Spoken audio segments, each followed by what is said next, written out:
Welcome back Rashmi's food court. ಇವತ್ತು ನಾನು mutton ಮಸಾಲೆ ಮತ್ತು ಮಶ್ರೂಮದ್ದು ಡ್ರೈ ಫ್ರೈ ಹೇಗೆ ಮಾಡೋದು ಅಂತ ಹೇಳ್ತೇನೆ. ಸೊ ಅದಕ್ಕೋಸ್ಕರ ಒಂದು ಮಟನ್ ಒಂದು 1/2 kg ಅಷ್ಟು ತಗೊಂಡಿದ್ದೇನೆ.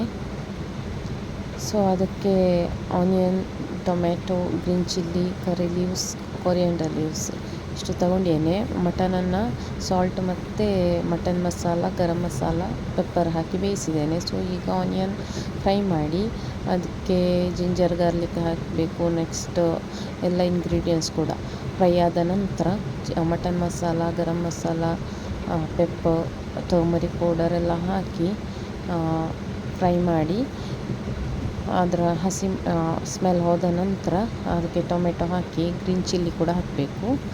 ಮತ್ತು ರುಚಿಗೆ ಎಷ್ಟು ಸಾಲ್ಟ್ ಬೇಕು ಅಷ್ಟು ಹಾಕಿ ಚೆಂದ ಅದನ್ನು ಬೇಯಲಿಕ್ಕೆ ಬಿಡಬೇಕು. ಅದರ ಸ್ಮೆಲ್ಲೆಲ್ಲ ಹೋದ ನಂತರ ನಾವು ಬೇಯಿಸಿಟ್ಟಂತಹ ಮಟನನ್ನು ಸೇರಿಸಿ ಮಿಕ್ಸ್ ಮಾಡಿ ಸ್ವಲ್ಪ ಬೆಂದರೆ ಆಯಿತು. ತುಂಬ ಟೇಸ್ಟಿಯಾಗಿರ್ತದೆ. ಸೊ ಒಮ್ಮೆ ಮಾಡಿ ನೋಡಿ. ನನ್ನ ಚಾನೆಲ್ ಇದುವರೆಗೆ ಸಬ್ಸ್ಕ್ರೈಬ್ ಮಾಡದವರಿದ್ದರೆ ಒಮ್ಮೆ ಸಬ್ಸ್ಕ್ರೈಬ್ ಮಾಡಿ, ಲೈಕ್ ಮಾಡಿ ಮತ್ತು ಶೇರ್ ಮಾಡಿ. ಓಕೆ.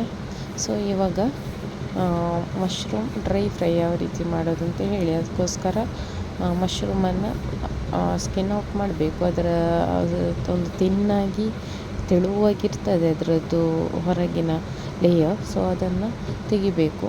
ಮಿಡ್ಲಲ್ಲಿ ಬೇಕಾದರೆ ನಿಮಗೆ ಯಾವ ಶೇಪ್ ಮಾಡ್ಬೋದು, ಅಂದರೆ 2 ಪೀಸ್ ಕೂಡ ಮಾಡ್ಬೋದು, ಅದಕ್ಕಿಂತ ಸ್ಮಾಲ್ ಪೀಸ್ ಕೂಡ ಮಾಡ್ಬೋದು. ಸೊ ಆ ರೀತಿ ಕಟ್ ಮಾಡಿದರೆ ಆಯಿತು.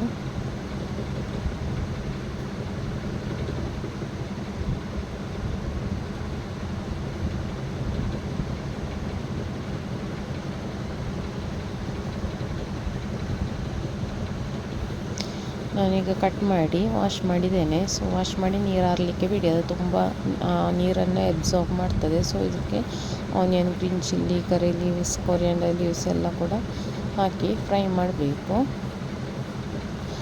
ಸ್ವಲ್ಪ ಫ್ರೈ ಆದ ನಂತರ ಅದಕ್ಕೆ ಮಶ್ರೂಮ್ ಅಣಬೆಯನ್ನು ಹಾಕಿ ಒಂದು ಸ್ವಲ್ಪ ಫ್ರೈ ಮಾಡಬೇಕು ಆಯಿಲಲ್ಲೇ, ಅಂದರೆ ನೀರು ಹಾಕಲಿಕ್ಕಿಲ್ಲ. ಸೊ ಅದಕ್ಕೆ turmeric powder, chilli powder, salt ಮತ್ತು ಕೊರಿಯಂಡರ್ ಪೌಡರ್ ಎಲ್ಲ ಹಾಕಿ ಒಟ್ಟಿಗೆ ಮಿಕ್ಸ್ ಮಾಡಿ. ಸೊ ಮಶ್ರೂಮಲ್ಲಿ ನೀರಿರ್ತದೆ, ಇದು ಬೇಯುವಾಗ ಸ್ವಲ್ಪ ನೀರೆಲ್ಲ ಬಿಡ್ತದೆ ಅದರಲ್ಲೇ.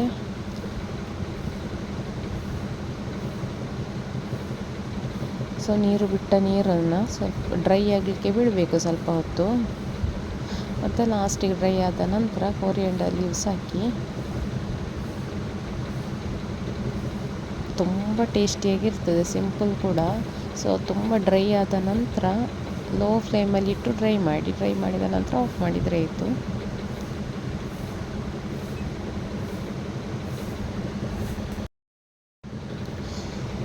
ಇದು ಬಾಯ್ಲ್ಡ್ ರೈಸ್ ಒಟ್ಟಿಗೆ ಕಾಂಬಿನೇಷನ್ ತುಂಬ ಒಳ್ಳೆಯದಾಗಿರ್ತದೆ. ಮಟನ್ ಕರಿ ಮತ್ತು ಮಶ್ರೂಮದ್ದು ಡ್ರೈ ಫ್ರೈ ತುಂಬ ಟೇಸ್ಟಿಯಾಗಿರ್ತದೆ. ಆಮೇಲೆ ಎಲ್ಲರೂ ಟ್ರೈ ಮಾಡಿ ಫೀಡ್ಬ್ಯಾಕ್ ನಾನು ಕಮೆಂಟ್ ಬಾಕ್ಸಲ್ಲಿ ಕಮೆಂಟ್ ಮಾಡಿ. ಓಕೆ.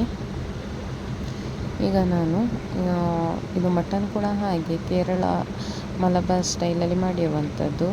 ಸೊ ಈಗ ಕೇರಳ ಸ್ಟೈಲದ್ದೇ ನಮ್ಮದು ಈದಿಗೆಲ್ಲ ಒಂದು ಸ್ನ್ಯಾಕ್ಸ್ ಮಾಡ್ತಾರೆ. ಸೊ ಅದು ಯಾವ ರೀತಿ ಮಾಡೋದು ಅಂತ ನೋಡಿ. ಆಲ್ರೆಡಿ ನಾನು ಮಾಡಿದ್ದೇನೆ. ಸೊ ಇದರೊಟ್ಟಿಗೆ ಕೂಡ ಆ್ಯಡ್ ಮಾಡಿದ್ದೇನೆ ಮಾಡುವಾಗ.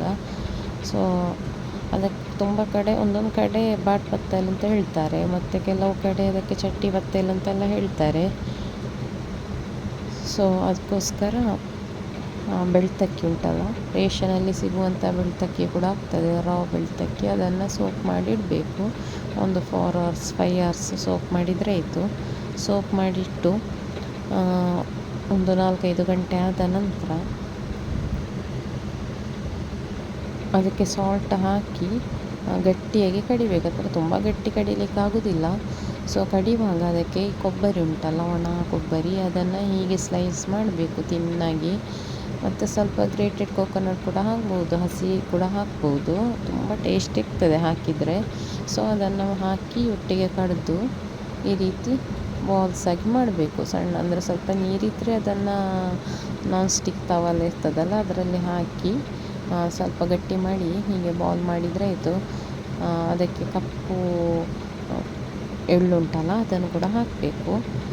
ಸೊ ನನ್ನಲ್ಲಿ ಇರಲಿಲ್ಲ, ಸೊ ನಾನು ಹಾಕಲಿಲ್ಲ. ಅದು ಹಾಕದಿದ್ರೂ ಆಗ್ತದೆ, ಹಾಕಿದರೆ ಟೇಸ್ಟ್ ಆಗ್ತದೆ. ಸೊ ಈ ರೀತಿ ಸಣ್ಣ ಸಣ್ಣ ಇದು ಉಂಟಲ್ಲ, ರೊಟ್ಟಿ ಮಾಡುವಂತಹ ಮೆಷಿನ್ ಉಂಟಲ್ಲ, ಅದರಲ್ಲಿ ಪ್ರೆಸ್ ಮಾಡಿ ಈ ರೀತಿ ಸಣ್ಣ ಸಣ್ಣದು ಮಾಡಿದರೆ ಆಯಿತು. ಮತ್ತು ಹೀಗೆ ಆಯಿಲಿಗೆ ಹಾಕಿದರೆ ತುಂಬ ಒಂದು ಬ್ರೌನ್ ಕಲರ್ ಬರುವ ತನಕ ಮಾಡಬೇಕು. ತುಂಬ ಟೇಸ್ಟಿ ಅಂದರೆ ಇದು ಆನಂತರ ಅಂದರೆ ತೆಂಗಿನ ಕೊಬ್ಬರಿಯದು ಟೇಸ್ಟ್ ಎಲ್ಲ ಕೂಡ ಹಾಗೆ ತೆಂಗಿನಕಾಯಿಯ ಟೇಸ್ಟ್ ಎಲ್ಲ ಇರ್ತದೆ. ಸೊ ತುಂಬ ಟೇಸ್ಟ್ ಆಗ್ತದೆ, ಒಮ್ಮೆ ಮಾಡಿ ನೋಡಿ. ತುಂಬ ಈಸಿ ಕೂಡ, ತುಂಬ ಹೊತ್ತು ಕೂಡ ಬೇಡ, ಬೇಗ ಬೇಗ ಆಗ್ತದೆ.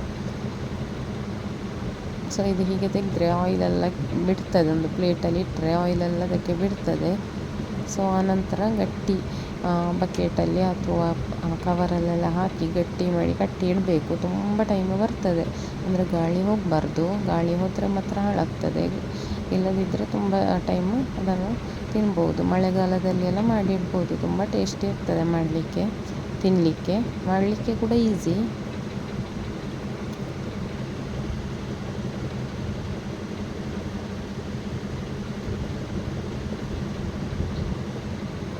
ನೋಡಿ ಈ ರೀತಿ ಈಗ ರೆಡಿಯಾಗಿದೆ. ಸೊ ಎಲ್ಲರೂ ಕೂಡ ಒಮ್ಮೆ ಮಾಡಿ ನೋಡಿ, ಫೀಡ್ಬ್ಯಾಕ್ ಬರೀರಿ. Thank you.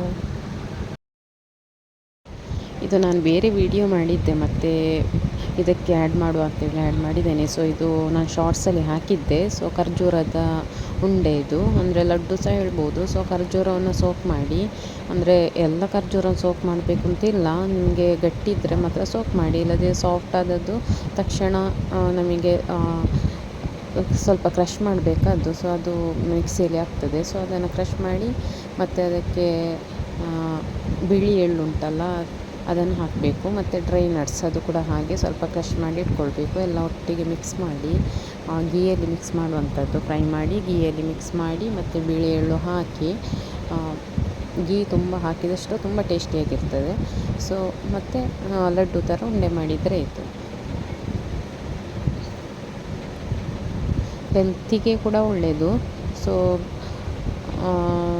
ಖರ್ಜೂರ ತಿನ್ನೋದ್ರಿಂದ ಹಿಮೋಗ್ಲೋಬಿನ್ ಕೂಡ ಇನ್ಕ್ರೀಸ್ ಆಗ್ತದೆ. ಸೊ ಬಿಳಿ ಎಳ್ಳು ಕೂಡ ಹಾಗೆ ತುಂಬ ಹೆಲ್ತಿಗೆ ಒಳ್ಳೆಯದು. ಸೊ ಇದನ್ನೊಮ್ಮೆ ಮಾಡಿ ನೋಡಿ. ವೆಯ್ಟ್ ಗೈನ್ ಮಾಡುವವರು ಕೂಡ ಇದನ್ನು ಮಾಡಿ ತಿನ್ಬೋದು, ವೆಯ್ಟ್ ಗೈನ್ ಆಗ್ತದೆ. ಸೊ ಮಾಡಿ ನೋಡಿ. ಓಕೆ.